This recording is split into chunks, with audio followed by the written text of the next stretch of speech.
Allen's Investigate, airing live on the United Public Radio Network, 105.3 FM in New Orleans.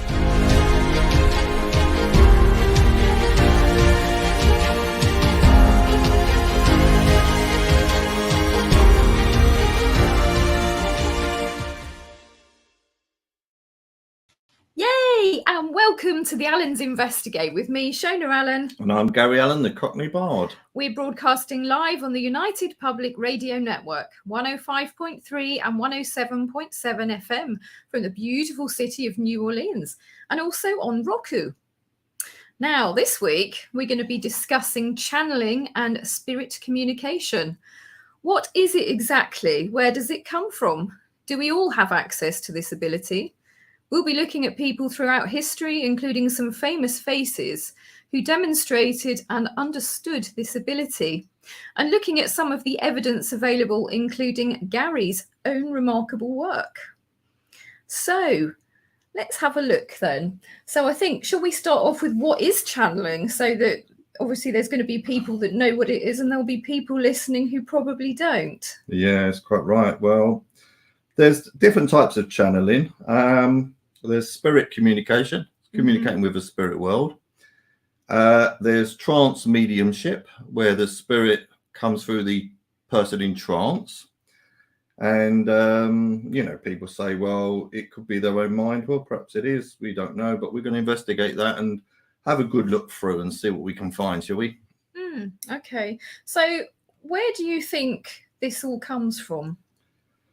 Well, that's up for debate, isn't it, really? But some call it divine. So it's godlike. Some call it from the spirit world. And we'll just have a look and see if we can unravel it by the end of the show. Yeah. Well, certainly throughout history, ancient peoples have demonstrated the abilities of talking to the divine, to God, if they call it God, or spirit communication, or some place that they're connecting to. An extraneous source. An extraneous source. So let's have a look at channeling and spirit communication through history. An obvious place to begin is in ancient Greece. The oracles being well-known places people sought spirit advice and communication, the most famous being at Delphi.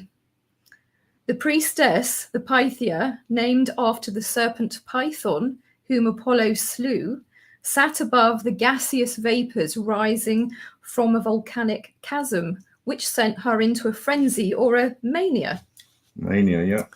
The Egyptian oracles too were numerous. Herodotus knew of at least 7 gods who spoke via oracles. The oracle of Jupiter Ammon, at the oasis of the same name, was consulted on the fate of empires and more serious matters, but also to ascertain his views. Now, the use of psychedelics are known to have been used thousands of years ago by various different cultures. In Greece, psychedelics were essential to religious practice and were used in the Eleusinian Mysteries.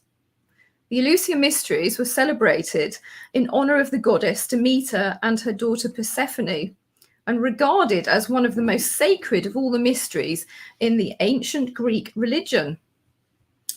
Experts believe participants would walk along the sacred way in a parade that lasted for 10 days, and they fasted for 3, until they reached the temple of Demeter in Eleusis. There they would take a sip of a sacred drink called kykeon. After drinking kykeon, participants would dance ecstatically and reenact the story of Demeter and Persephone. Which is quite interesting, isn't it? It is very interesting. The hidden rituals were kept secret under threat of death.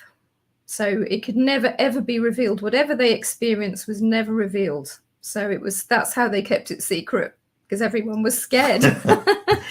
It was basically the story of Demeter and Persephone. So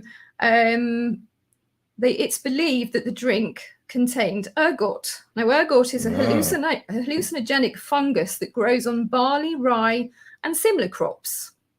Also, interestingly, it's where LSD is synthesized Yeah, from. didn't you get ergot in your mind one day? Thought I voice? did actually, which led me on quite an interesting journey of discovery because I didn't know any of this. So this is quite interesting. And it's interesting to note as well that the CIA, amongst others, conducted experiments with LSD in MK Ultra, which is quite well known. Archaeological evidence has been unearthed, with fragments of ergot being found in ancient Greek ceremonial cup found at Mas Castelar des Pontos in Girona, Spain, dating back to 300 BC.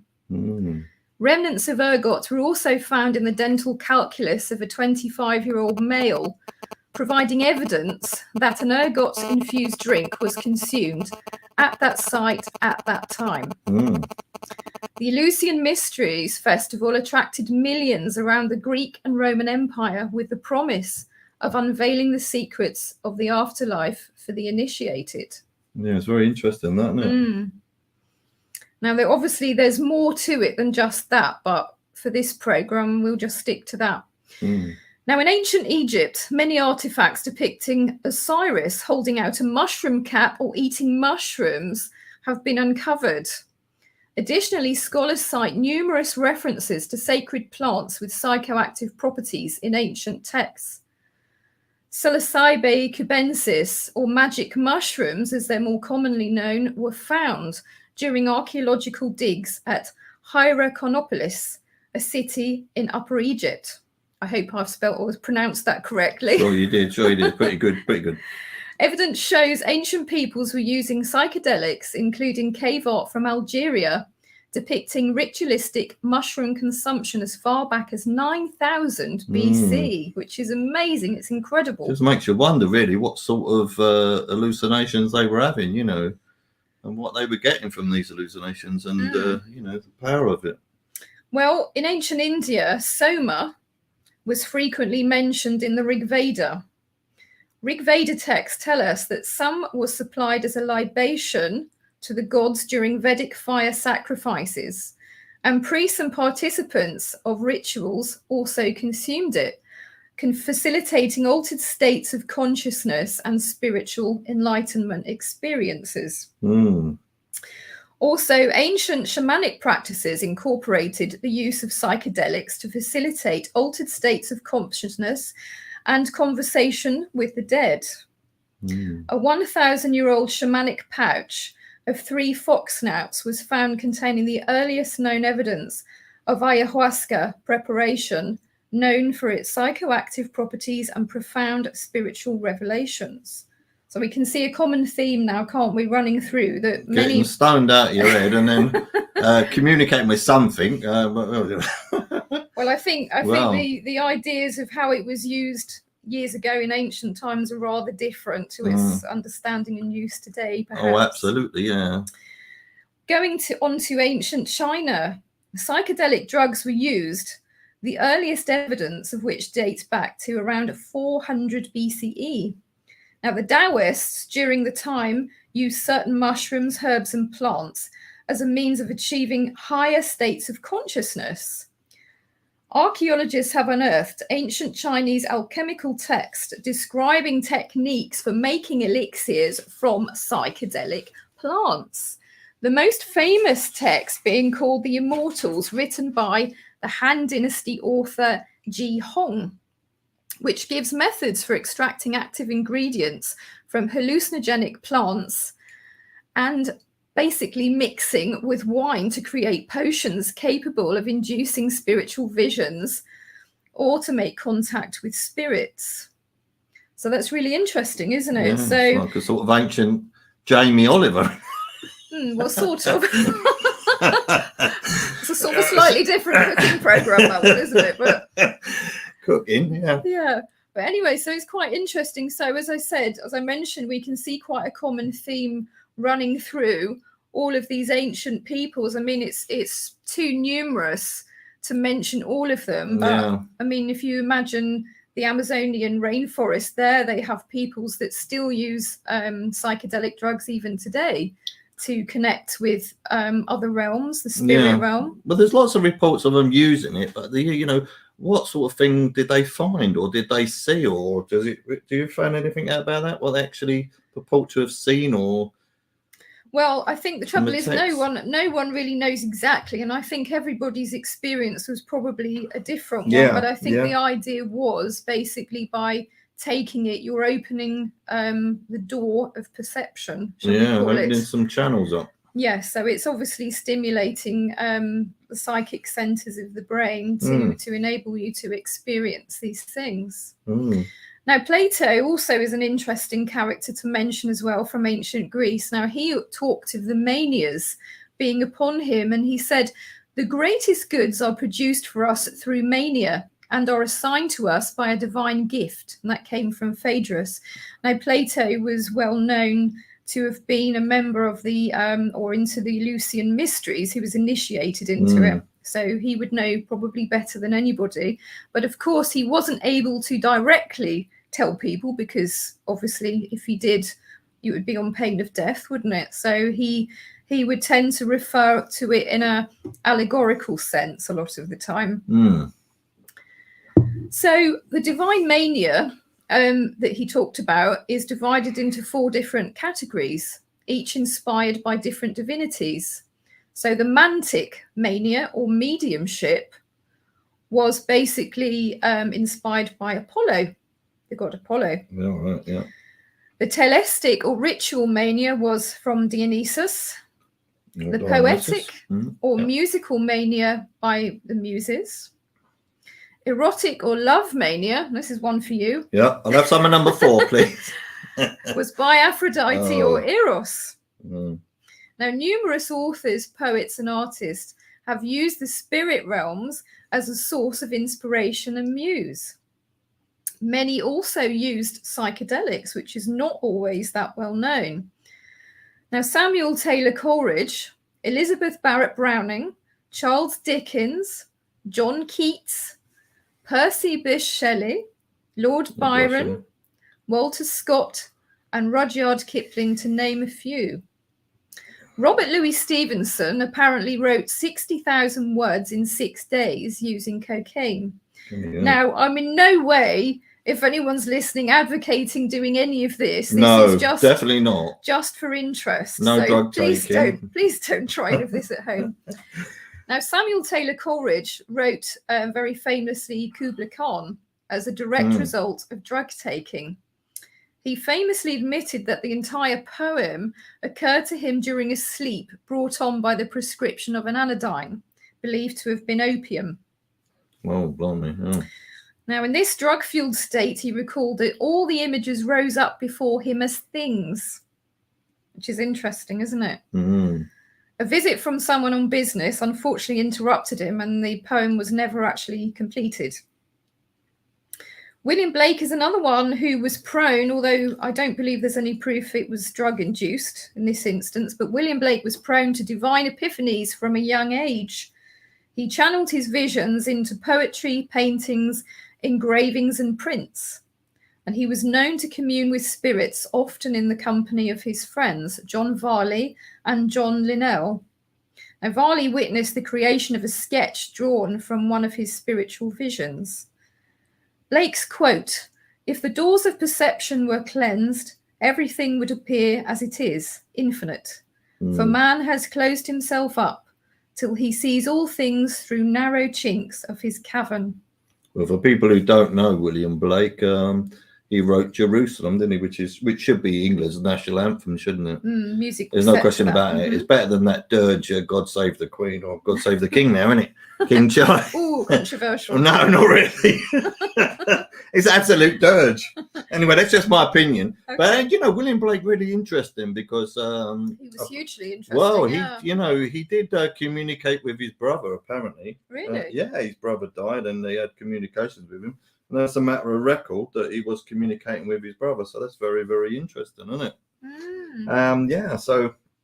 It's good stuff, isn't it? What about the ancient shamanic things? And is anything on that? Well, I think I've just basically Basically, covered that really. Basically, the idea of it is that they were taking psychedelics as some of the modern ones do today, with the idea of enhancing their psychic so abilities. this is ergot, magic mushrooms, opium. Depending where it is in the world. I mean, there are various different psychoactive plants that would produce that, and mushrooms. I think mushrooms probably the most well known of them, particularly the flyagric, which is really interesting because there's been quite a lot of interest in that as well. That's the red and white. It's a red mushroom with the white dots on. So if the mushroom sales of mushrooms go rocketing, it's down to us. Well, let's hope not. Let's hope people remain of the understanding that drugs are no good. You mustn't take drugs. No. Anyway, the piece that I read from Blake's quote there, if the doors of perception were cleansed, everything would appear as it is, infinite, actually inspired Aldous Huxley, which is quite interesting because he also experimented with various different psychedelics. I believe he experimented with LSD and mushrooms and various things. So it's quite interesting. So you can see a common theme with many of these authors and artists and poets. Poets, I think Jean Cocteau as well is another interesting character as well that touched upon these things. But it's basically the idea it's to alter your state of consciousness artificially to gain this information from another realm or an extraneous source, as you like to call it. Yeah, I do. Yeah, it's sorry. What was you going to say? No, it's gone. Oh yeah, they say it's interesting that in the Corinthians in the Bible, it does talk about it's 1 Corinthians 14 does talk about the gift of prophecy. So, which is quite interesting. Well, it is interesting because normally people of a highly religious persuasion sometimes think that connecting with spirits is actually something, quite wicked. But yeah, well, it's interesting, isn't it? I think that you have to think to yourself that if everything is energy, which I believe it is, I believe Einstein thought that too, energy cannot be created and it cannot be destroyed.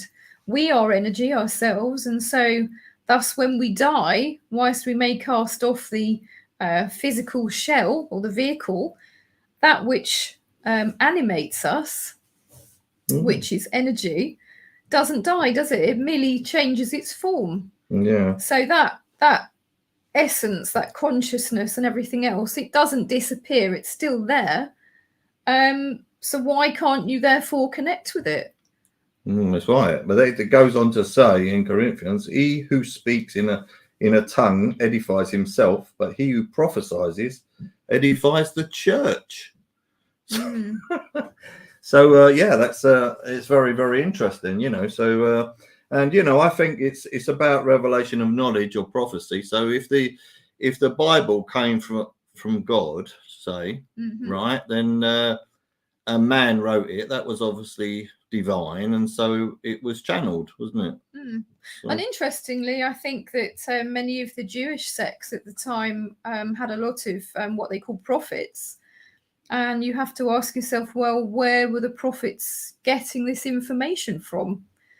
I mean, they believed it was divinely inspired, didn't they? So yeah, well, it's a bit of a fine line between divinely inspired and believing in life after death, isn't it? So yeah, very, very interesting that. And anyway, and also we can look at characters that moving us slightly on from that period to like characters like Roger Bacon, Friar Bacon. And basically he had this brazen head, which used to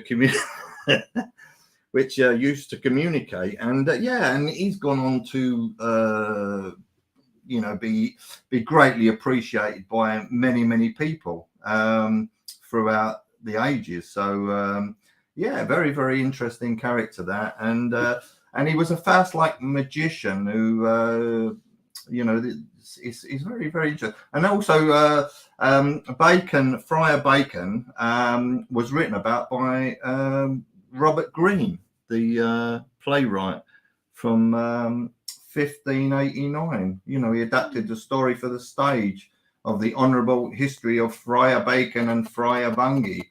And it's one of the most successful Elizabethan comedies, which is very, very interesting. Yeah. And that's where the phrase comes from. Time is, time was, and time will be, I think, something like that. Right. Yeah, words to that effect. Sounds quite hermetic, though. Yeah, well, it's very, very interesting, you know, and from that period of Robert Greene, you or a little bit before that, you have the astrologer John Dee. You know, he was born in 1527 and he died in 1608, 1609. Dr. John Dee, being Queen Elizabeth I astrologer and advisor. Yeah, occultist, wasn't he? An alchemist. And may I just point out occult, because a lot of people get a bit scared of the word occult. Occult simply means something that's hidden, obscured. And that's all. It's nothing horrid. That's all it meant. I think it comes from occultist, doesn't it? Meaning the eye in Italian, I think. I might be wrong on that, but I think so. But what's interesting is that John Dee wrote a book called the Mons Hieroglyphica. And the interesting quote in that is, "I am the pen merely of God, whose spirit quickly writing these things through me, I wish and I hope to be." So he's telling you that he had channeled that, and I think it was channeled in 13 days or something like that. It's a very interesting book, though difficult to understand for people, but worth having getting that out at the library if you can, or getting it online. It's called the Mons Hieroglyphica. Very, very interesting. But it's interesting as well, because didn't he have conversations with what he called angels? Was it the Enochian? He did. Yeah, he did. But there was a strange story where Dee joined forces, didn't he, with what was his name now? I can't think of his name. Edward Kelly. Edward Kelly, that's him. And Kelly tricked him by saying the spirit said he had to sleep with his wife, with John Dee's wife. Swap wives, Swap wives. And of course, John Dee's wife was considerably younger as well. Yeah, at the time. He didn't have one.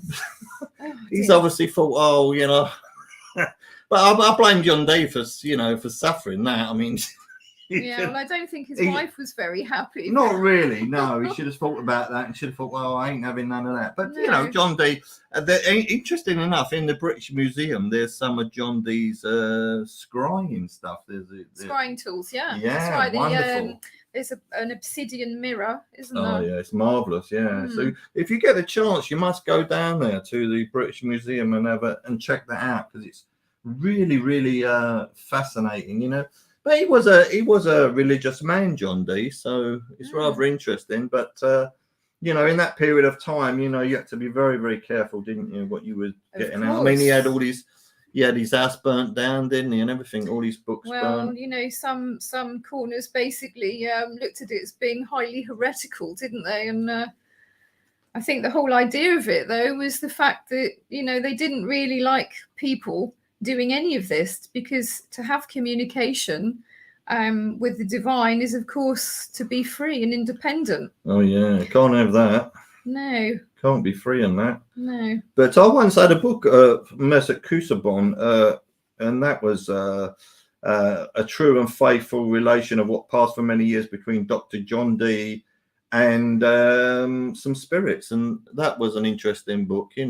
I mean, how much of it you can actually take as coming from some sort of spirit world, or his own imagination, or his own mind? I mean, you do have to think about these things, when lots of people claim to channel and everything, but it's proving the bit which is coming from spirit and that which is coming from your own mind.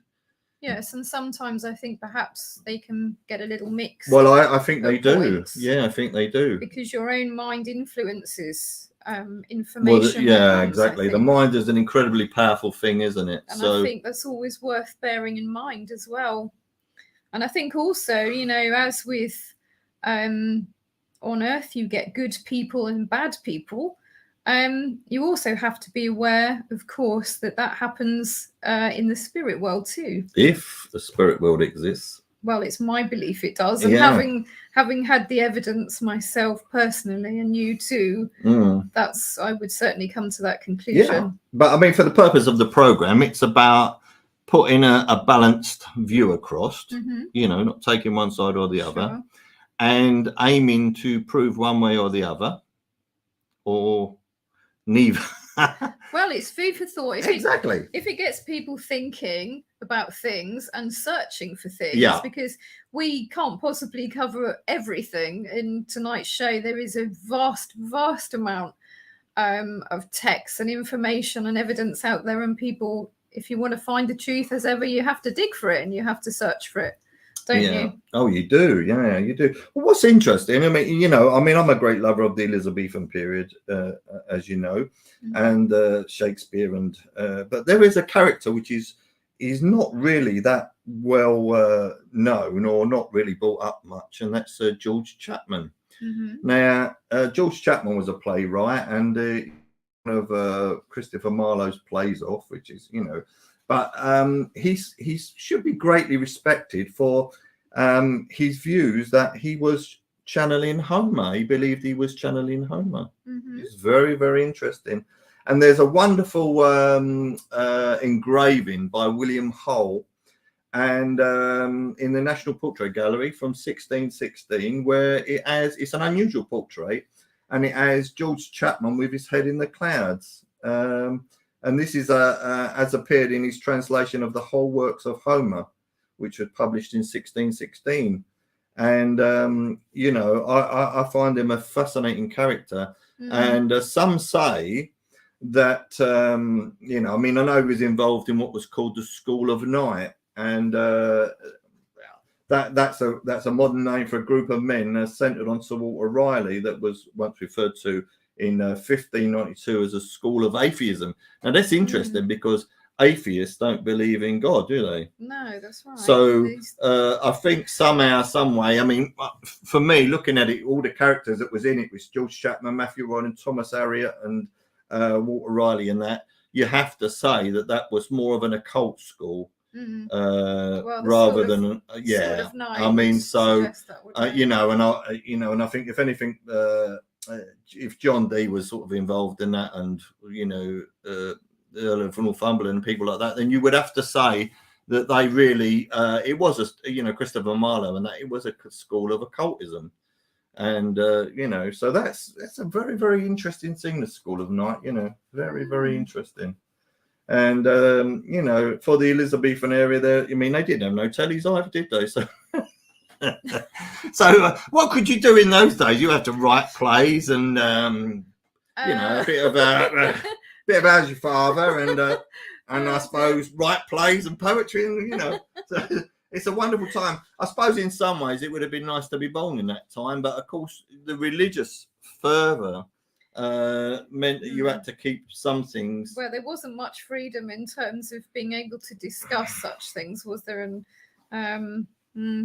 it was a bit difficult for people, I think, in many ways, in terms of discussing anything other that deviated from. Well, because you had the Protestant and the Catholic divide, which was really big then, wasn't it? Yeah. So very, very, very difficult times, but John Dee, he was a marvelous man, really. He had such a brilliant brain on him. It was amazing. And I think I seem to remember reading somewhere that he was the head of the Rosicrucians, and he taught Francis Bacon. So there's another fantastic figure from the Elizabethan period, Sir Francis Bacon. But and I think they all understood this, that there was something beyond the mind. There was some accessing it, whether it was via chemicals, opium, drugs, or whatever, but they realized there was something else beyond the mind. And like today, because today you've got telly and radio and computers and everything, people are not really channeling all the time, are they? They're switching the channels on the television. They're switching the channels, rather than slightly different channels. But that's what I'm saying. We just had a question as well just pop up from Ken Van Helsing. Hi, Ken. Hello. Can I get your advice on my ghost encounter? Well, it depends. the ghost just saw, really. Well, it does. Yeah. But also, maybe if we continue through the program, hopefully it might enlighten a little bit as well on you know, what goes on with things. Yeah, but that's the thing. If I mean, I've seen a ghost, so I totally understand that you can see ghosts, and I've seen one, so I know it's for a fact. It's not a figment of the imagination. It's absolutely certain that, and it was my friend's dead wife. So, and I saw a picture of her, so as well as the vision. So that confirmed it to me that the ghosts do exist. So I don't care what anyone else says. No, exactly. And also when we went to actually in America, the ghost town Calico, we actually saw manifested figures there as well. We did. Dressed in their clothing, wasn't it? Yeah. And because we were with and because we were with a CID, no, sorry, it's not CID, a forensics detective from America, and a police officer. You know, they weren't fools, were they? You know, it was an amazing experience, that, wasn't it? In the old Calico thing. Went on. So I mean, you know, having seen them ourselves, and also one of the spirits that was witnessed by someone else at the same time as well. So I have heard that before, when so-called experts in the skeptic realm have said, oh well, it's just mass hallucination. Well, okay, but if you hallucinate, you wouldn't be seeing the same thing, would you, for a start? So we didn't have no drugs either. So. No, we certainly didn't. Only coffee. Maybe it was the coffee done it. I don't know. Maybe it was the coffee done it. But very interesting. But we do, you know, what you have to say is a, you know, whatever you believe in, if you actually see it with your own eyes, unless it's a trick of the mind. But you know, I wouldn't be seeing my friend's dead wife if it was a trick of the mind. You understand? So because I see the picture and I see the vision together, then I knew that was right. So I actually saw a spirit. In what form the spirit world takes, I have no idea. And you know, and I don't even want to guess it, only to say that it's been proved to me that there is life after death. That's what was proved to me. It's very, very, very, very interesting. So anyway, if we look at Shakespeare, let's look at Shakespeare. Right now, there's a sonnet 86, and not many people would understand really what that's about, but let me just read it to you and I can tell you what it's about. Was it his spirit by spirits taught to write above a mortal pitch that struck me dead? No, neither he nor his compeers by night giving him aid, my verse astonished. He nor the affable familiar ghost which nightly gulls, which is feeds him with intelligence, as victors of my silence cannot boast. Now that's very interesting, you know, because that's telling you that whoever Shakespeare's talking about, which could have been George Chapman, but whoever he's talking about is actually channeling from the spirit world, and the spirit world is giving him intelligence. And later on in the show, you will see a demonstration of that, and proving that is actually true. So it's a very, very interesting part. And then you've got the first part of King Henry IV of Shakespeare, Glendower. I can call spirits from the vasty deep. Hotspur replies, why, so can I, or so can any man, but will they come when you do call them? Now that's an interesting thing, isn't it? It is indeed. Yeah. So can you summon up the spirits yourself? You know, can you call to, for example, a lost relative, lost mum, lost dad? Can you call them and ask them to come? Well, you can ask. Whether they're able to get through is another matter. This is another thing, isn't it? But it's interesting, you know. And the point of it is that you know, some people have gone to mediums and had confirmation of their dead father, dead mother. They've had names, they've had places which actually confirmed to them that the medium had picked up some information which was relevant to them, and they knew from that information given to them that was a parent or a brother or whoever who'd passed away. I had quite an interesting experience with my mum because I used to go out shopping with my mum every Saturday. And while we were out shopping, she said to me, I haven't heard from my Uncle Jack for ages. I wonder if he's okay. I wish that he would at least let me know, that he's okay. So anyway, later on that day, on this Saturday, I said to Mum, would you fancy going to the spiritualist church? So off we popped, and they had an evening of clairvoyance and mediumship. And the lady actually was bringing somebody through. She said, they said a postman. And there was a number of things that she brought through. And my mum, to my amazement, put her hand up and said, it's me. And basically, her Uncle Jack had passed away and she didn't know. And he came through to tell my mum, yes, I'm okay, but I'm now in the spirit world. But my mum said to me afterwards, I mean, she was amazed because everything that was said was totally accurate to her Uncle Jack. And it answered the very question that she'd asked only earlier, a few hours earlier in the day. So how amazing was that? Yeah, it's amazing. He is amazing. But I get some, as I said, sometimes, we've met people like mediums and that, and they sincerely believe that they're getting the information through, don't they? I mean, do you remember that chap who we went to see when he was doing that thing for Holland, a TV thing, wasn't it? And we was in the audience there, and he came to you, didn't he? And he was 100% convinced, and he said, I'm picking up the name of, what was it? You go on with James, the story. Yeah. James, yes, he said, I'm getting a James, and Shona said, yeah, that's correct. Yeah, I know that's my father. And then in the next breath, he said, he's dead, isn't he? No, he's not. But he was insistent that your father had passed away. Well, I think he was getting his wires crossed. Yeah. There was another James in the family as well. And I think perhaps he just got his wires crossed in that particular thing. But, there are many, many really interesting stories to tell, with evidence and things. I mean, Shakespeare mentioning it in his works is a very interesting thing, isn't it? Because it's clearly telling you that the people during that period, were being inspired. And I think it's interesting that some of the works, I do believe, were inspired as well. Oh, yeah, for sure.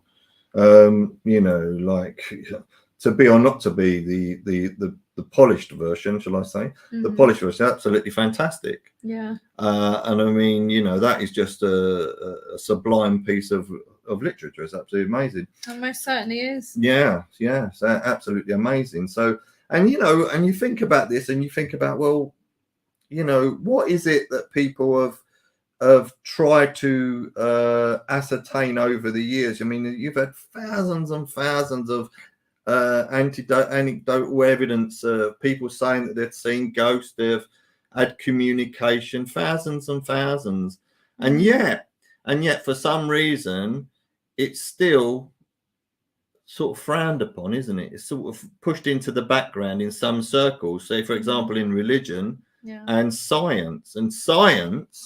Well, mainstream science. Mainstream science. I think the quantum. Oh my goodness me! Slightly different, but the mainstream. Yeah, mainstream science. I think the trouble is, though, it's all about measuring the material. Yeah. And I mean, how do you quantify and measure love? I mean, that's quite an interesting one. But we know it exists because we experience it. But how do you measure it? But I think once again, that they're not. The problem is that if you find the answer, say for example, if someone proves that there is a spirit world, or proves that ghosts exist, or proves that they can channel, or proves that they can tell the future and everything else, as people have done, right? As people have done, and science says, oh no, poo-poos it, oh no, that's, it's this, it's that, it's your imagination, it's everything else. If they've got an agenda to stop it from coming out, if the agenda is there and say, we don't want people to know the truth because it can affect science and religion, and that's why they don't want it to come out.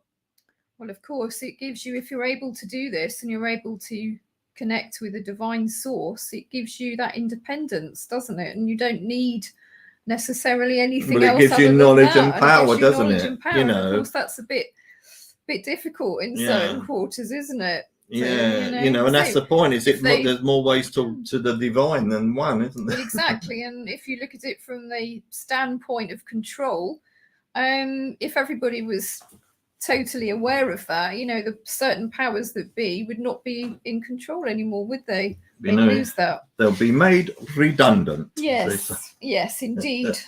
So, have you got anything on Shelley? Because Shelley was an interesting. Yeah, Shelley was an interesting character, and there's but as I say, they did consider him as mad as a March hare. Shelley, they said he had peculiar characters, violent rages, and that earned him the nickname Mad Shelley. Okay. He had an interest in the occult and science, and contemporaries described him as being like an electric shock to a master, blowing up a tree stump with gunpowder and attempting to raise spirits and with occult rituals. But what was interesting is that Shelley died. He died at sea, and his wife Mary Shelley was the Frankenstein, wasn't it? Mary Shelley. Yeah. Mary Shelley. So his wife was sister. Well, there's an interesting story about that where it says here that Mrs. Williams saw him. She was standing one day at a window that looked out on the terrace with Trelawney, and saw as she thought Shelley passed by the window, as he often was then, without a coat or jacket. He passed again. Now, as he passed both times the same way, and as from the side towards which he went each time, there was no way to get back except past the window again, except over a wall 20 feet from the ground. She was struck at seeing him twice past thus, and looked out, and seeing him no more, she cried, "Good God, can Shelley have leapt from the wall? Where can he be gone?" "Shelley," said Trelawney. "No, Shelley has passed." "What do you mean?" Trelawney says that she trembled exceedingly when she heard this, and it proved indeed that Shelley had never been on the terrace and was far off at the time when she saw him. Now, basically, so she's had this vision of Shelley, but basically, less than a month later, he was dead. He drowned with Williams in a sudden storm as he was sailing back from Livorno. That same night, his friend, Lady Mount Castleshell, dreamt of him, his pale face and melancholy, saying mournfully, "I shall never eat more." She then had an idea that he was dead. And so, so that was amazing, wasn't it? Interesting. Yeah. So, and you've also got William Butler Yeats from a similar period. And he was into the occult, William, but, and he had an understanding beyond the range of ordinary knowledge or understanding into the mysterious. So he's a very, very interesting character. And people should look at these people, Keats, Yeats, Shelley, and all them, and Rudyard Kipling even done the Jungle Book, and Agatha Christie's mum, she was a psychic, wasn't she? Well, Rudyard Kipling, when he was in India, dabbled, I believe, with some of the drugs and things, partly for medical reasons. And of course, in those days, they put all sorts of concoctions out there for people, including cocaine, didn't they? I think that was in Coca-Cola. Oh my God. Which is quite scary, really. Yeah. But yeah, they used to use opium, laudanum, all sorts of things basically for various different ailments. And I think that he took some for a stomachache, I believe. And I also think as well, I mean, he kind of mixed with the natives as well, which was frowned upon by the British. And so I think that he probably partook a bit in some of their things as well. I think so. But it certainly gave him some rich material, shall we say, to write about. Yeah. So it's very interesting. And I know Rupert Brooke as well, who wrote The Soldier, that wonderful poem. He wrote some really wonderful things, didn't he? He believed in life after death, Rupert Brooke. He did. He's interesting as well. Now, what about Frederick Bligh Bond? Now, he was a really interesting man, wasn't he? Now, there's an interesting story, isn't there? A very interesting story. Now, Frederick Bligh Bond was an architect and historian. And in November 1907, he sat with a friend and fellow scholar called John Allen Bartlett, who proposed trying automatic writing. Now, automatic writing, Gary, you're probably the best person to explain that. Well, yeah. Well, people often mix my writing up with automatic writing, but I can assure you it's not automatic writing. Automatic writing is when the spirit takes over the hand, and you just write and write and write and write. Yeah. And then you finish with some writing on there that you have no idea where it came from. It just ends up on the piece of paper, you know. Yeah, it's just basically the pencil just keeps writing, doesn't or it? the pen, yeah, Or the pen, yeah, the pen just writes, and yeah, that's automatic writing. So it's an automation, isn't it, from the spirit, taking over the hand. Yeah, exactly. that's the simplest. Well, anyway, Frederick started doing this, and he Michelle says some people believe automatic writing is the time of possession. Would that be correct? Well, yeah, I think it is. Yeah, I would say that. I would say that is I would say that is correct. Yeah, that's a possession. But what's interesting about this, you're coming up to the Bly Bond, is the book. Do you remember that when you were young about that book? It's called The Gate of Remembrance. Well, I'll talk about that at the end. So I just to talk about the story, because obviously I don't think this is that well known. I mean, I've spoken to a few people now about this particular book that I'm going to go on about, and not many people actually say, oh yeah, I've heard of that. They usually say, oh no, I've never heard of that. But anyway, so Frederick started with the question when they were doing the automatic writing session. So can you tell us anything about Glastonbury? Now, in response, the pencil produced the answer: all knowledge is eternal and is available to mental sympathy, which is a very interesting one. More communication flowed from the spirit world or extraneous source, whichever you'd like to believe it is, over the following months, providing very specific information and answers. It actually came in the form of a monk, I believe. Yeah. Now, extensive descriptions and drawings of the abbey at Glastonbury emerged, which Bond attributed to a species of telepathy action and linked Bartlett's mind with a storehouse or treasury of past knowledge. Now, in 1908, in May, Bond got permission to start excavating Glastonbury Abbey. The information that he was given during these automatic writing sessions, which was basically answers to questions, diagrams, all these kind of things, basically meant that scarcely a spadeful of earth was wasted before he immediately located the lost Edgar Chapel, where it had been suggested. Exactly. Now, Bly Bond went on to publish a book called The Gate of Remembrance, which told the whole story, including seance scripts, drawings obtained, that kind of thing. So if you're ever able to obtain the book, because actually the originals, there's not many left of them now, sadly. No. I believe the church didn't like them. The church didn't like that at all. And they got rid of them, didn't they? And Glastonbury Abbey Bookshop, I believed at the time, I'm not sure if they do now, but certainly at the time banned them.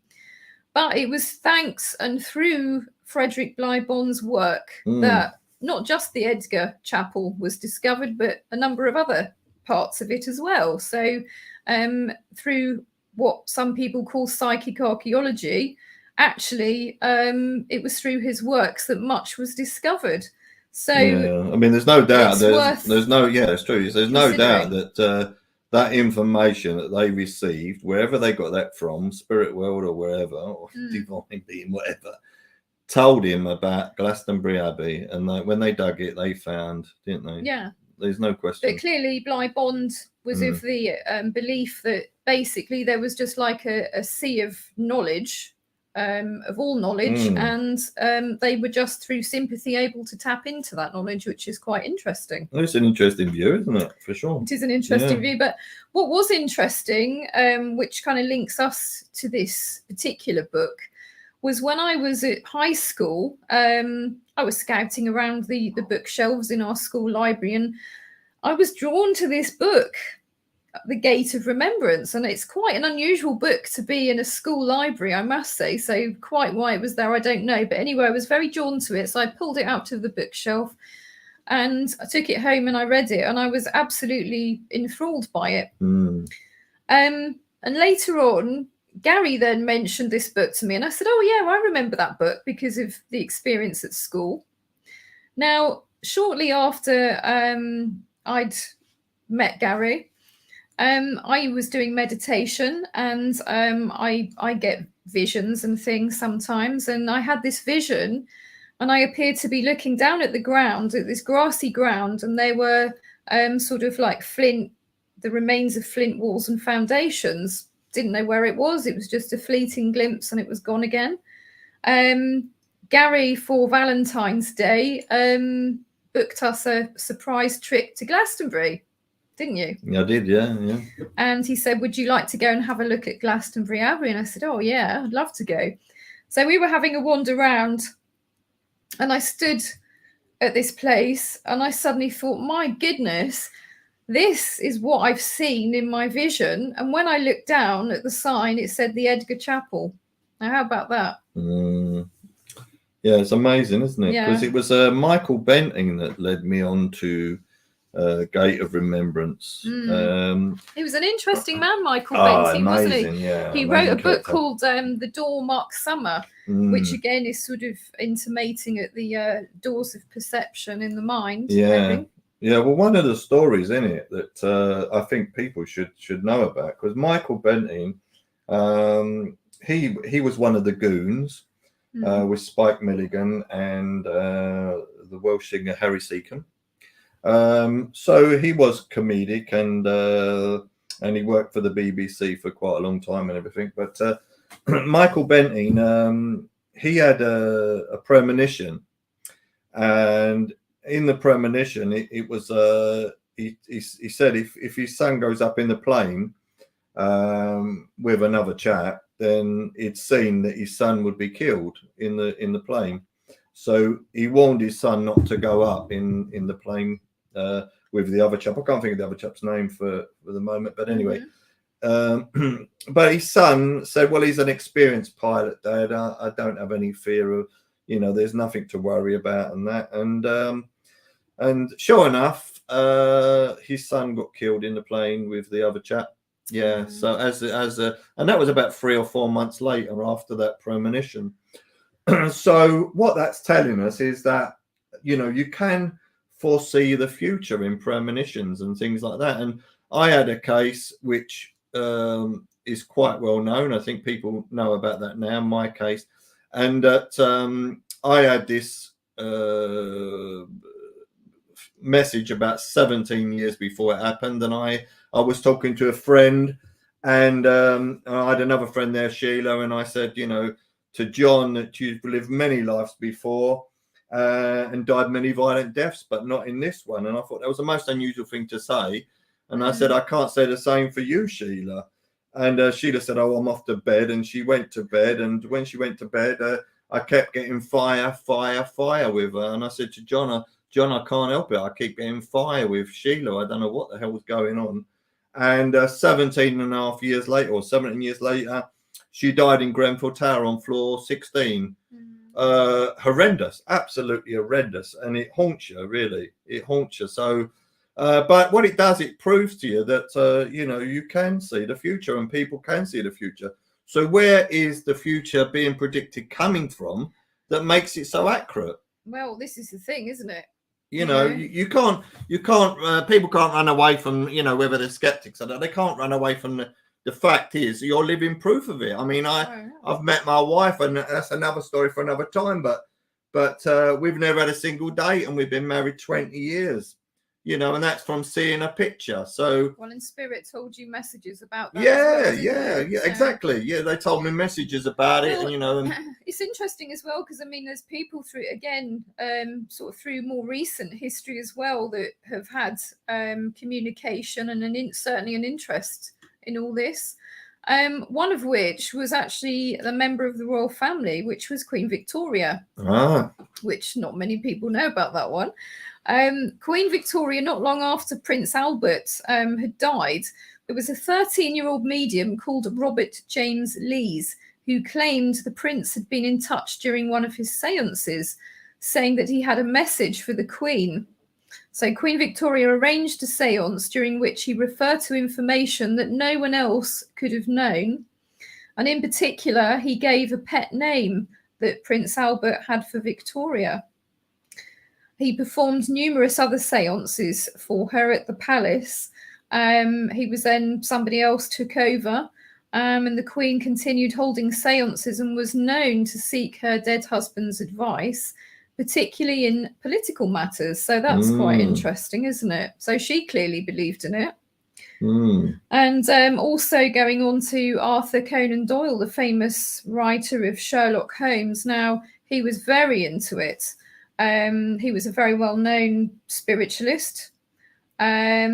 This is Sherlock Holmes, the Sherlock Holmes story. Yes, yeah. Writer, exactly. Now, he wrote, because he was renowned for being a spiritualist, now he wrote that he was absolutely certain that intelligence could exist apart from the body. So I think that's very interesting, because that touches upon what we discussed earlier on about with the Shakespeare thing, being fed with intelligence. Exactly, yeah. But also that which is in us, that animates us, the spirit, the soul, the essence, continues after death. Hence why we can communicate with this. So that was quite interesting. Agatha Christie is another one that not that many people are aware of her background, because in her household was quite unusual. They had various different esoteric beliefs, so she was brought up in that environment. And Agatha, like her siblings, believed that their mother, Clara, was a psychic with the ability of second sight. And one of her quotations, which leads us both, Gary and I, to believe that she also had divine inspiration for her works, was she said, "The best crimes for my novels have occurred to me washing dishes." Yeah. Which is interesting, because usually when you're washing the dishes, I know a lot of people probably have dishwashers now, so slightly, but we're going back now to, when you're washing up yourself, you're washing your cups and your dishes, and suddenly things. You get that fault voice in your head. Exactly, because it's kind of, you're drifting off there, aren't you? You're going into sort of very quiet space of, not really particularly thinking about anything, and then you'll get, a message. And in fact, you got a message about your friend Jerry, didn't you? I did. I was doing the washing up, and all of a sudden the voice in my head said, Jerry's dying, and they even told me, they said he'd be dead before Christmas. And I phoned up his wife, and I said, "Is Jerry all right?" And she said, "Yeah, Jerry went to the doctors yesterday about his knee or something." And then when I spoke to her again, she was crying, and I said, "What's the matter?" And she said, Jerry's got stomach cancer. And he did indeed die within about 3 months from that message I got. So, yeah, that was extremely accurate. So I understand what Agatha Christie was saying, that worked with her. So it's interesting. And if we can go back onto the channeling bit, there's two interesting characters. One is Geraldine Cummings. They're famous for their channelings, Geraldine Cummings, and she lived in 1890. She was born in 1890 and she died in 69. And she was an Irish spiritualist, a medium, novelist and playwright. And she channeled writings mostly about the lives of Jesus and St. Paul. Now, here's where my problem with this comes in, is that I don't believe in Jesus Christ as a figure. I've got to be honest. Okay. So I personally believe Jesus Christ is a replication of the Son. That's what I believe, right? I don't believe Jesus Christ actually exists, but that's not to offend anybody who does believe he existed. But anyway, so she channeled writing. So on that part alone, I doubt it was genuine, but there are some very, very interesting things. She wrote a book, The Scripts of Cleophas. Cleophas, yeah. Yeah, Cleophas. And she provided channeled material on early Christian history, complementing the act of apostles and St. Paul's writings. So, you know, she came through and she wrote a book called The Road to Immortality and provided a glowing version of the afterlife. So she's interesting. But as I say, it's difficult to accept Christ in the Bible. I can't accept it because there's too many. The reason for that is because there's too many. What do you call it? There's too many allegories. Well, there's allegories, but contradictions. There's too many contradictions in the Bible for me to believe in that. But I do think it's full of allegories. So yes, I do. But there's too many contradictions. I think there's about 750 contradictions. So therefore, I can't accept it. But nevertheless, yeah. And there's also another one who was also very much interested in. Let me just have a look for me. Paperwork here, and that was Patience Worth. She's another famous one. Yeah. And she allegedly a spirit contacted by it was actually Pearl Curran, and she actually believed that she was in contact with Patience Worth. Now she's from 1883 and she died in 37. And I've read some of her stuff, and you know, you have to say that much of it was probably channeled. I don't believe it's the greatest proof of spirit channeling. I've got to be honest.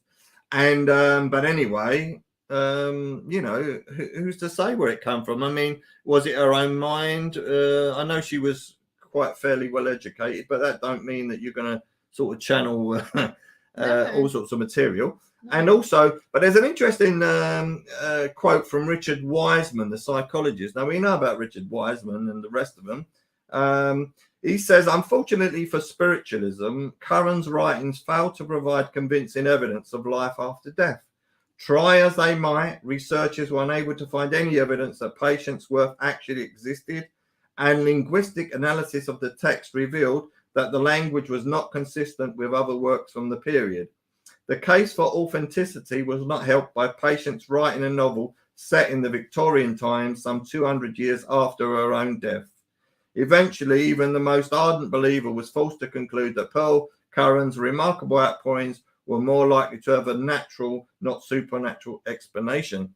Now, unfortunately, if there's any psychics out there or mediums or whatever, and you've dealt with Richard Wiseman or Chris French or any of the other skeptics, you'll realize you'll get more sense out of a cream donut, quite honestly. They don't want to find the truth. Well, they're what's termed as professional skeptics, aren't they? Well, they're professional skeptics. They don't want to find the truth. Exactly. Yeah. It doesn't matter if a spirit came and whacked them on the head. No, absolutely. They do not want to find the truth. They know the truth, but they do not want to find it. And it's interesting because I had a conversation with James Randi. You remember him? Yeah. The famous American magician. Randy. The great Randy, the great James Randi. And rather than, he said, he wrote to me and he said, if you can do what you say you can do, you're a miracle worker.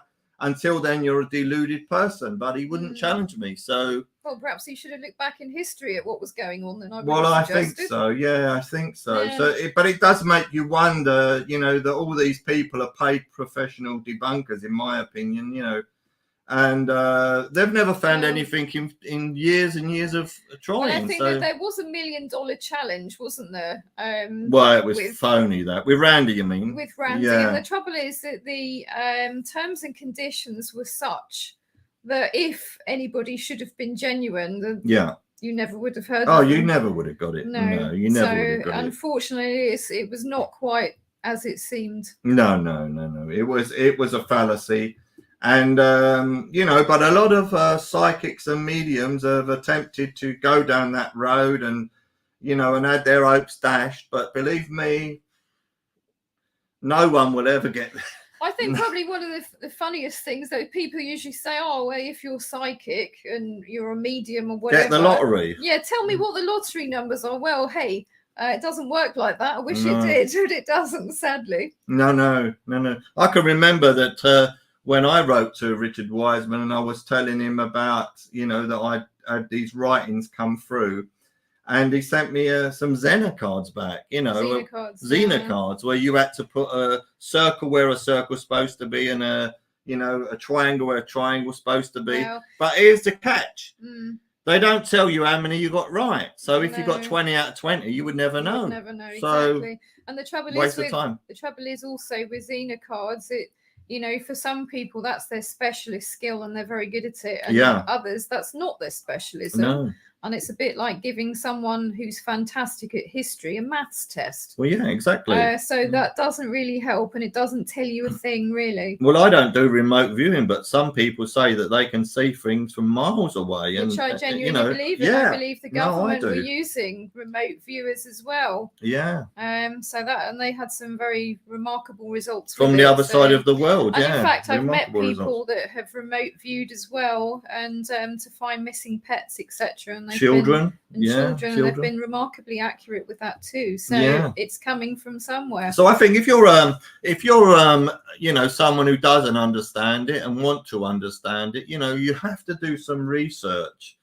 And don't just believe what the psychologists like Richard Wiseman and that say. And as we touched on earlier, though, the problem is with that kind of science is that they're only looking at the physical matter. But we're dealing with energy, which is something rather different, and so we have to look at things in a slightly different way. So let's look at Nikola Tesla as a really good example. Now, Nikola Tesla, not only did he invent alternating current, which we still are in use of today, it was thanks to him. Otherwise, we would have continued with direct current. Come on, free energy! Which would have been quite inconvenient, I must say. Now, it was through the death of Nikola Tesla's brother in a riding accident that in the years following, he began seeing visions of the air around him filled with tongues of living flame, as he put it. And he could literally see in perfect detail any machine that he thought about, right down to measurements and the workings of it. So he would see it in his mind, and he would keep refining it in his mind. He wouldn't have to actually build it before he perfected it in his mind. And then, of course, when he built it, it worked first off. Yeah, incredible. Now, that's quite a remarkable skill, is it not? Amazing man, Tesla. In his adolescence, I believe Nikola Tesla went into trance and talked to entities no one else could see. So that's quite interesting. He reportedly had visions in which he viewed his future inventions as 3D images.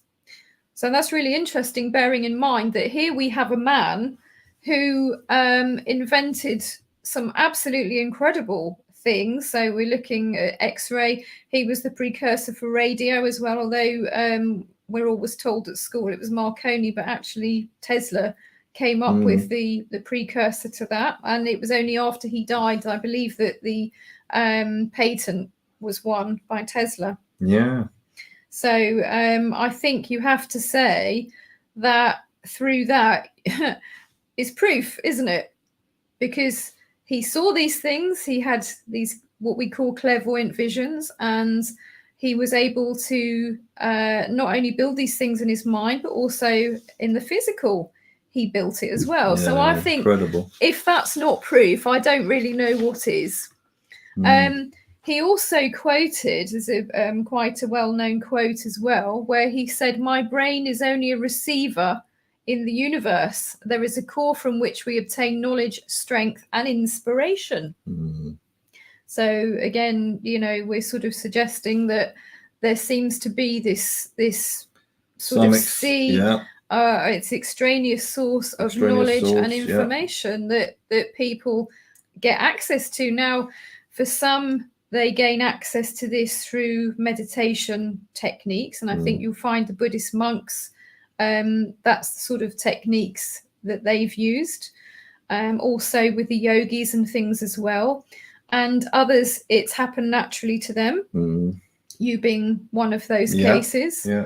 And others, of course, including people going back into ancient history, have used psychoactive drugs to also pierce this and access it to get this divine information, if you want to call it that. So that's really interesting. I think it's really profound with musicians and that, isn't it? When they musicians and that they tended to write some of their best stuff when they was off their head on.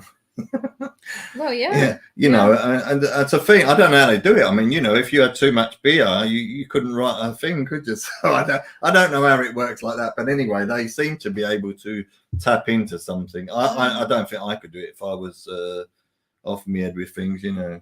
Well, as I said, yours is more of a natural ability, isn't it? So Yeah, it's quite interesting. Well, it is, yeah. Edgar Casey was also another interesting one to look at as well, because you know, he came up with many predictions, and some that did actually come true, which were quite remarkable. He did actually predict the stock market crash of 1929. An example was that in 1925, he gave a life reading to a 26-year-old physician, and he advised him to exercise caution and discretion in caring for his wealth in the face of adverse forces that will come in 1929. So that was an interesting one. He also said in March 1929, which was 6 months before the crash happened, he told a New York stockbroker, he gave him a severe warning of impending great disturbance in financial circles. So I think that was quite an interesting one. He also predicted World War II, which is interesting. Also, he spoke of the life of the Essenes, and he described them in great detail many years before the discovery of the Dead Sea Scrolls. So I think that's quite interesting. Yeah, very interesting. He also said that blood, or foresaw in 1927 the future medical advancements that might make a diagnosis from a drop of blood, which obviously happened. So that was interesting as well. So all in all, he did get some interesting things. Some of the things may be open to interpretation. Well, it's possible, but you know, that's the thing. I mean, if there's a lot of things that he got wrong, I mean, you can't explain why he got them wrong, because if he was receiving that information and it was wrong, well, it's wrong. But it's what he got right. I've noticed that with a lot of people, when a medium, for example, gives a reading to someone, from a skeptic's point of view, they'll say it's cold reading. He was feeding off the information.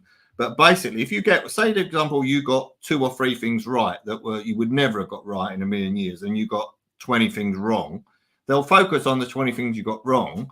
But the 3 things you got right, how did you get them right? That's the point, isn't it? Exactly. How did you get them right? You know, so. And some of them are in such incredibly accurate detail that you're not going to dispute it. And exactly, certainly with the things like the remote viewing, I think is very interesting because, as I said, you know, I've met people and heard about people as well that have managed to find missing pets, you know, loved ones, objects, things like that, you know, which they couldn't have known. But it's a bit like that, you know. So the trouble is, if you're, you know, the thing is like magicians and everything. They know things are trick because everything the magician does is fake, isn't it? But you see, it's like that magician when we went to America and we got that invite to go to the famous place, wasn't Magic Castle. The Magic Castle. And then that magician, he got a set of cards out and he's tried to persuade Shona to take one card and she wouldn't take it. Psychology. She's not a dumb blonde, you know that. And she wouldn't take it. And that ruined his trick, didn't it? I mean, it did. It absolutely ruined his trick. Well, he had to shuffle the cards and redo it again. So yeah, but it was a very entertaining place, I have to say. Oh, it was. I wouldn't knock it from that aspect. No. It was brilliant. Yeah, exactly. So I enjoyed that. Yeah, exactly. Yeah, I found that bit about when he was talking about William Blake. You know, when I said that he'd spoken about his brother in a letter to William Haley. On the 6th of May, 1800, Blake said, "I know that our deceased friends are more really with us than when they were apparent to our mortal part. 13 years ago, I lost a brother, and with his spirit I converse daily and hourly in the spirit, and I see him in my remembrance, in the region of my imagination. I hear his advice, and even now write from his dictate." Yeah, it's very, very interesting, isn't it? It is interesting. Yeah, he writes from his dictate. So yeah. So anyway, we'll go on to me, shall we? Now yes, indeed. we'll go on to my story. Well, I'll try to cover it as best I can. Anyway, in 1994, about 1994, I discovered that I had this overwhelming desire to pick up a pen and paper, and I started to write. And when I read what I'd written, which took about 2 minutes, and I'd written over 260 words, there was no pause, no punctuation, or no grammar.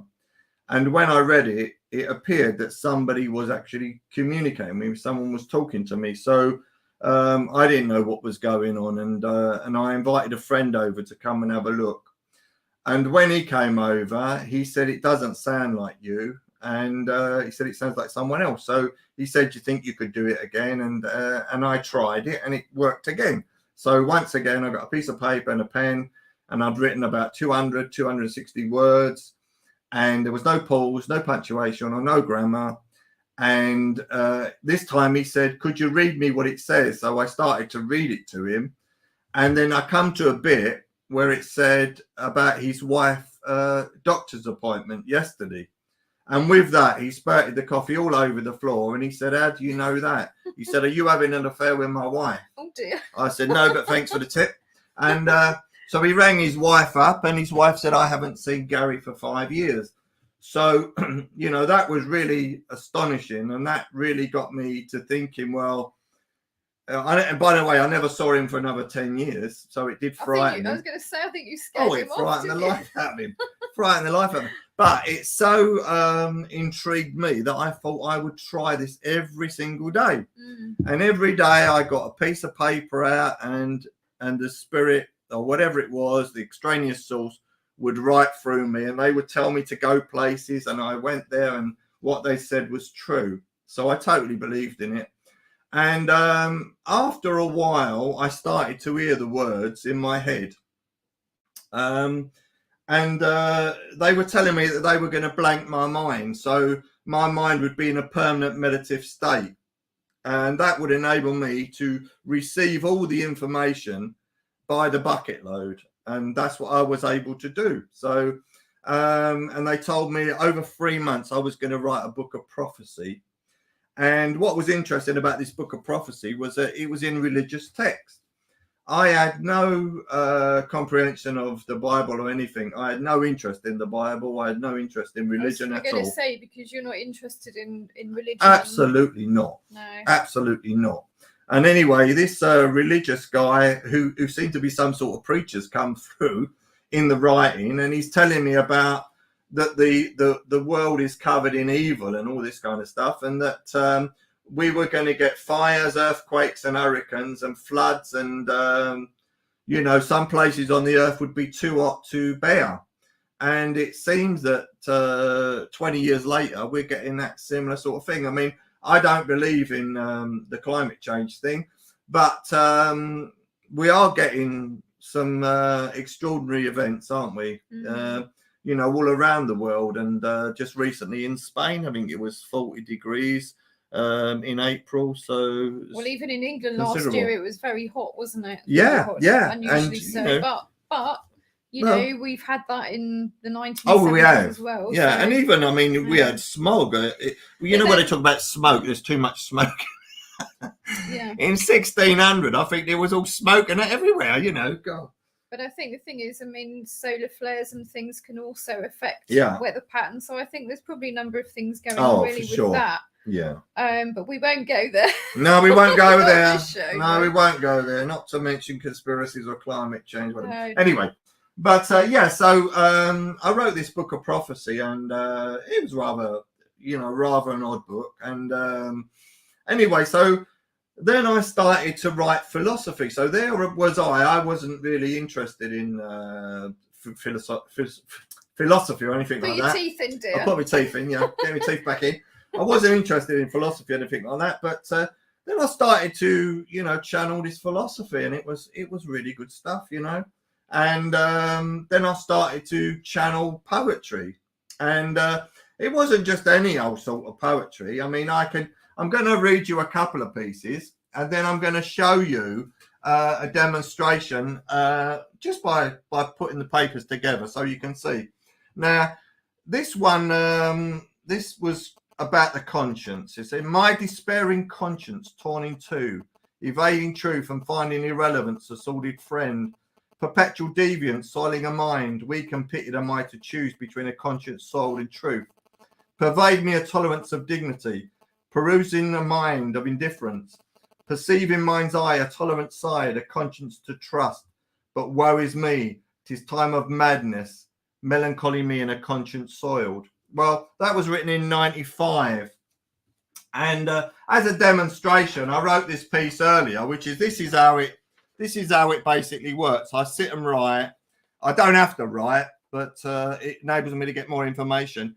And for those who are listening, basically Shona will tell them what's on there. It's just basically a piece of A4 paper with loads of writing on it. There's no pause, no punctuation or no grammar. Is that right?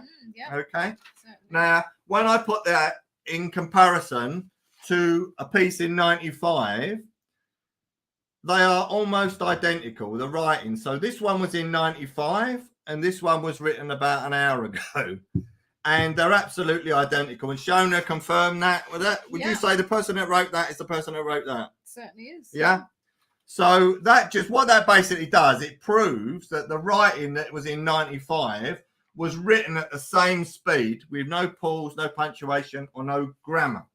Now, how the poetry comes through like that, absolutely perfect, and takes about a minute, is anyone's guess. And what's also interesting, Gary, as well, is the fact that sometimes you've been inspired when you've been out and you've had to write it on a napkin, or on the back of an envelope or something like that. So it's when it wants to come through, you have to. Especially for the poetry, and I just sit and write. I've written it on envelopes and all kinds of stuff, haven't I? Yeah. So you never know when you're going to get inspired to write the poetry, but I've written poems from the war poems, poems about love, about the soul, about death. So I'd like to read a couple of poems if I can. This one's called Lost in the Winds That Blow. Though young am I and fortunes fade this hour, this day, I lay fallen with friends I barely know. Such is this war, oh lovely war, where numbers, not names, have meaning. Dreams lay scattered in fields with fires burning into the night. Wretched war, that cursed war that scars the heart. Bemoan a soldier's life. A worthy man, but a worthless corpse in bloody fields far from home. Where is the reason? Where is the hope? When letters to loved ones penned lay muddied, lost in the winds that blow. War in anyone's name, not mine or yours. And that came through in the same way as all the other writings. You know, it took about a minute and a half to come through. And there's another war poem, because I think these are just fabulous, these war poems. But, you know, it's not saying they're fabulous from an ego point of view, but I just love them and that's it. You know, I don't know who wrote them, but I was the pen. I was the pen for the authors of the universe. That's right, exactly. Yeah. And the interesting thing is, unlike when people are normally writing poetry or indeed any type of writing, they're normally sitting there going, what's the next line? What rhymes with this? And how do I do that? What am I going to put there? But this is consistent writing without stopping, without pause or punctuation. So it's just it flows out of your pen, doesn't it? Yeah. And so this one's called Etched in Some Memory. Praying for this day to end as death surrounds me, as scared as any man, yet I know no more than a child, suffering each friend's demise as in horror I reel, sacrificing my sanity and all I once knew, little as that was. Cold bodies, charred bodies, faceless bodies abound, hearing the screams of fallen mates and those I know not. Every sound I hear magnified in hell's tortured mind, nearing death oneself as shells descend, good God. Dreams, optimism, youth-filled hope, banished to nothing. As pity rolls down my face in misshaped tears, pray for me, won't you? Every soldier dreams a victorious end, if only.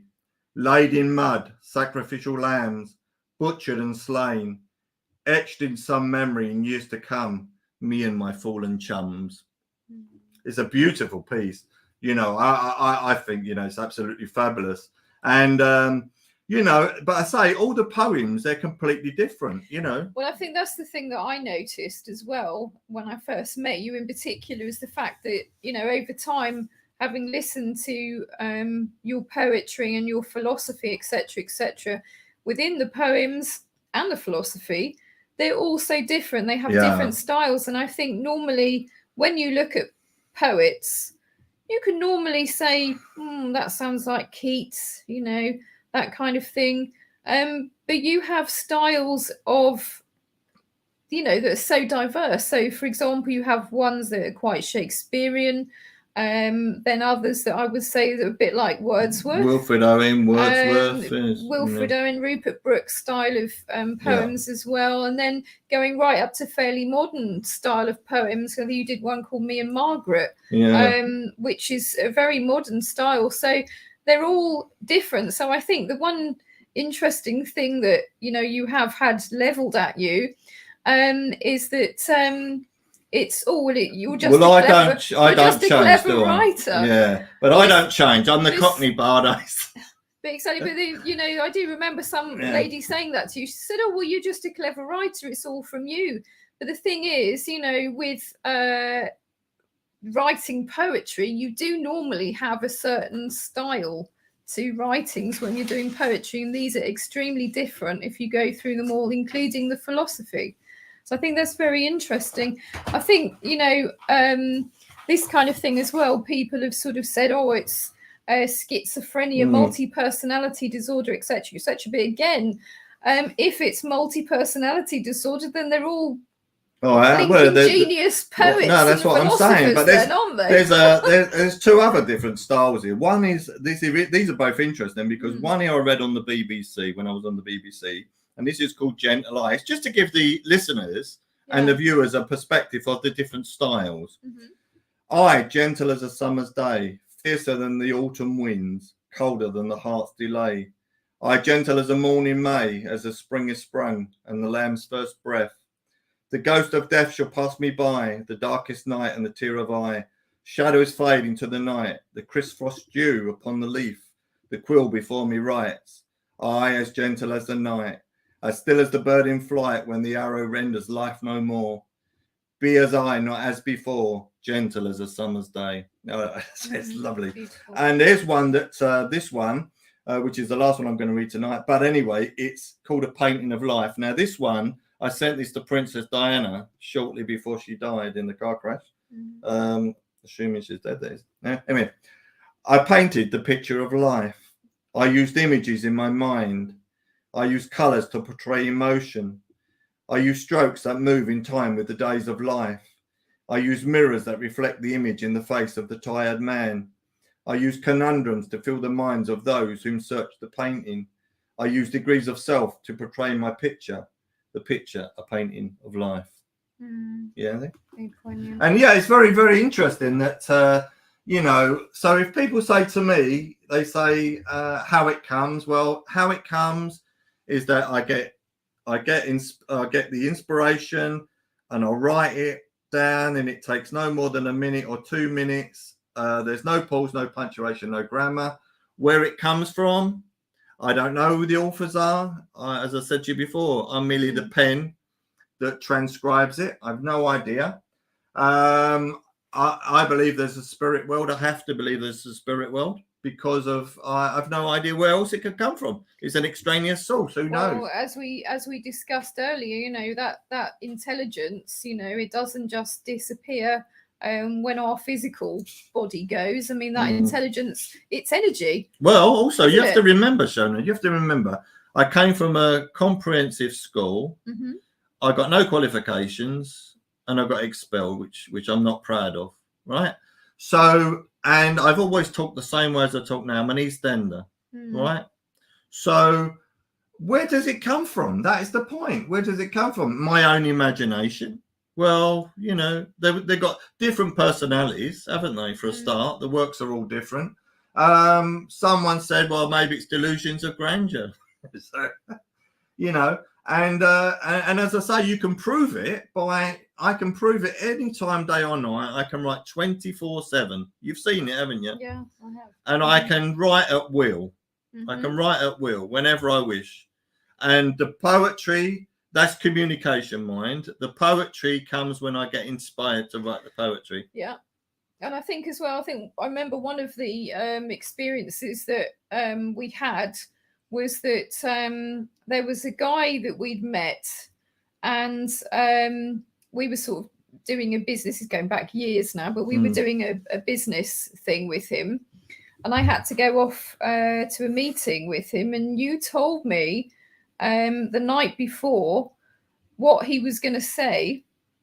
And this man the next day said exactly what you told me.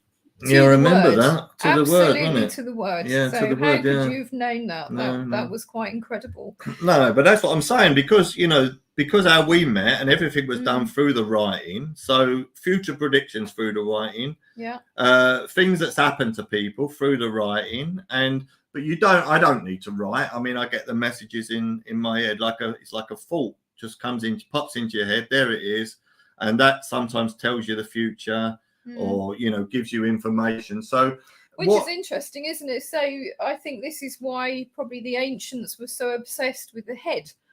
Exactly. And it's really interesting, isn't it? Because I know we touched on the show with Rennes Le Chateau, and on the tomb of Poussin, on his painting Shepherds of Arcadia, the shadow is actually pointing to the head, isn't it? And if you think back to sort of ancient times, the head was seen as being divine. And the Celts also used to believe that the soul resided in the head as well.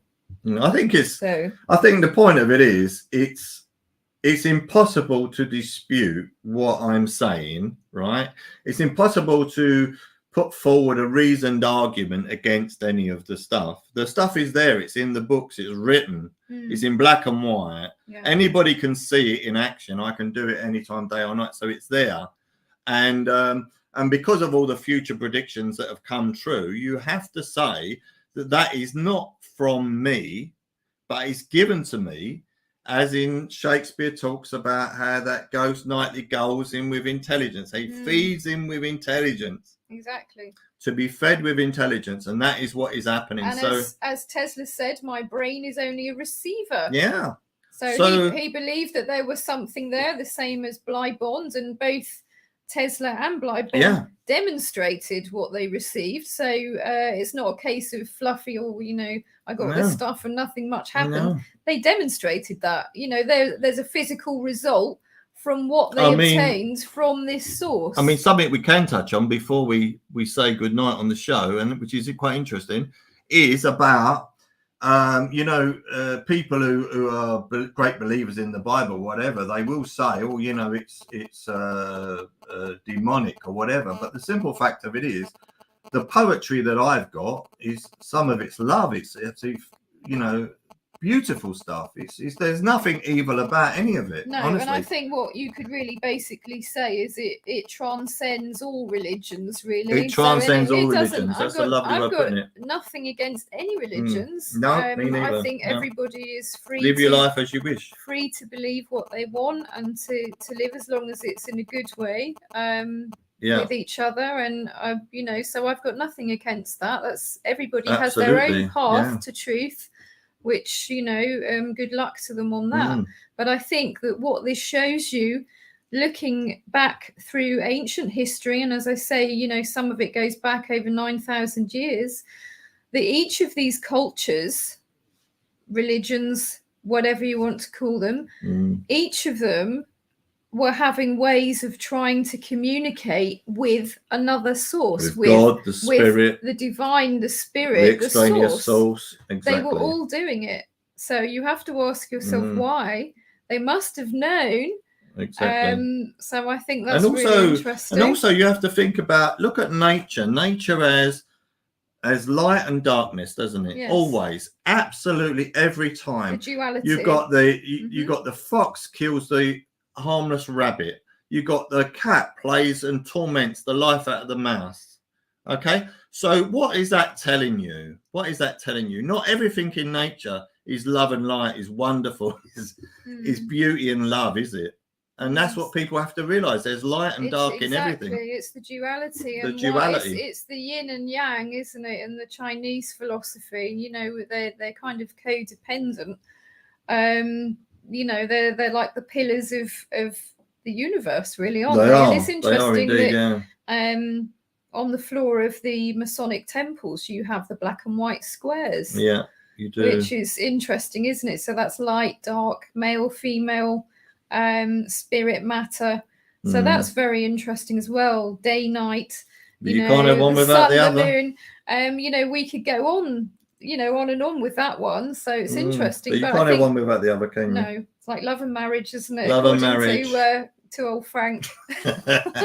Anyway, I think we've covered enough for tonight. But well, the only thing I would say though, before we wind down for today, was the fact that there is so much to go through. We couldn't possibly cover everything in one show. And so I would just urge people, if you were interested, just to keep delving and do your own research. Yeah. There's plenty of information out there to find out. Yeah, and you must always ask if, what, and why. Exactly. So don't necessarily accept, you know, what anyone else is saying, including us. No. Don't accept what we're saying. Search for your own truth. Search it for yourself, and then you'll find it, you know, hopefully the truth.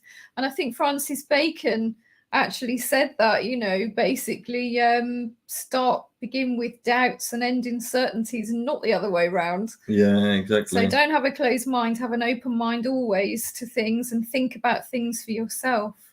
And I think in terms of can you do channeling yourself? Well, yes, I believe so. I believe that everybody, every single person on this planet has the ability to do this. Oh, and healing with hands as well. We all have the ability to heal. We all have the ability of prediction. We have these sixth sense. I call them God-given powers within us. They're innate soul powers that we all have. But of course, it's learning to access them. Yeah, but you also got to realize as well is that if people started from the point of view that nature is one sublime intelligence. Everything is a sublime intelligence. And if you want to call it God, call it what you want. But it is a sublime intelligence that we should all be in awe of. Of course. I mean, you know, you look at the tiny acorn and how it grows into that mighty oak tree, how it knows how to do that. You look at the patterns in nature. I think patterns are probably one of the most interesting things to look at, because that to me shows some kind of intelligence. You know, there's patterns, there's numbers. I mean, maths is not my strong subject particularly, but you know, basically maths makes up the universe and numbers. So that's and what about really the way that the flowers die and they're regenerated, they're reborn again, aren't they? Well, it's going back. It's interesting going back to Demeter and Persephone again, isn't it? So she's taken into the dark underworld, which basically represents winter, doesn't it? And autumn. And of course, she comes out, she pops out again in spring, doesn't she? It sounds like the sun, doesn't it? Which sounds like, you know, nature, doesn't it? Nature. In springtime, everything, we suddenly have growth again, don't we? So, but in that story, there's a bit more to it, I would like to say. Yeah. Do some research. There's a very interesting allegory in it, which will lead you to further understanding the mystery schools, and something in particular, which I'm not going to tell you, because I think find it yourself for yourself, because it's very interesting and it will answer a lot of your questions, I think, too. Yeah. So, I think that's basically it. Really. We've covered it all. If you've got any questions or you'd like to be on the show, that's important. If you'd like to be on the show and you have an interesting story and you can talk for about an hour and 50 minutes, we'd like to hear.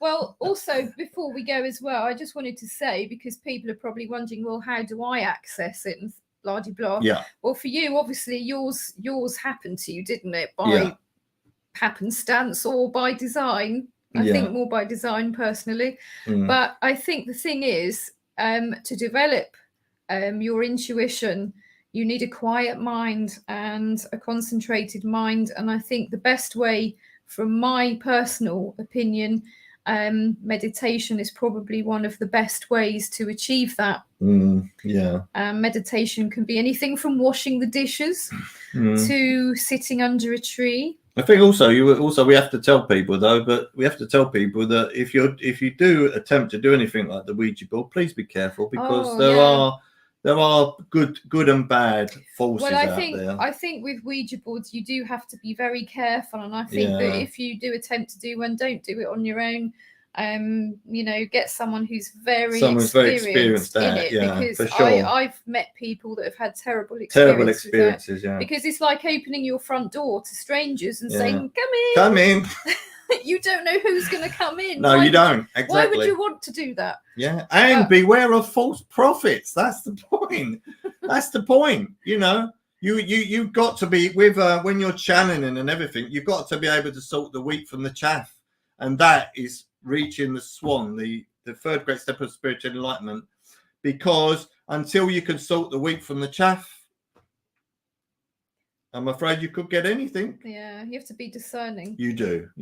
And you have to use your own intuition to feel what's right and what's not right as well. Yeah, exactly. So on that note, I'd like to say to everybody, thank you so much for watching. I hope that you had some gems of something interesting there, and it might be helpful to you, and it might spark some interest. And if it makes you think and it makes you go in search of answers, then hopefully we've done our job then. Yeah, brilliant. Which is what we're here for. Yeah.